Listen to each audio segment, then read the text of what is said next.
সকাল সকাল চলে এলো একটা পার্সেল, ইদানিং খুব ফেমাস আদিবাসী হেয়ার অয়েল। ভাবলাম একটু ট্রাই করে দেখি। দুখানা 499 নিয়েছি, এখানে তো অনেক বেশি দাম লেখা।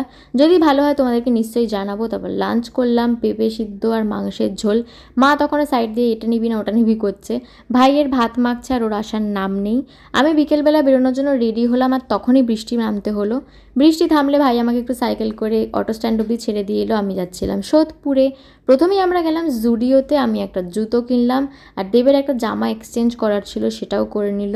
তারপর গেছিলাম ফ্যাশন ফ্যাক্টরিতে, ওখানেও এটা সেটা দেখে আমি একটা টপ নিলাম, দেব একটা টি শার্ট নিল। বেরিয়ে একটু খিদে পাচ্ছিল, এক প্লেট গন্ধরাজ মোমো নিয়েছিলাম। ফ্যাশন ফ্যাক্টরি থেকে বেরিয়েই দোকানটা, মা দেবের জন্য একটু মালপোয়া পাঠিয়েছিল, ওটাই খাচ্ছিল ও। মোমোটা 70 টাকা আন্দাজে, একদমই বাজে লেগেছে খেতে। ছর্দি ভাই থেকে একটা জিনিস নেওয়ার ছিল, তখন স্যালনে ছিল, তো একেবারে ওখান থেকে গিয়ে নিয়ে নিলাম।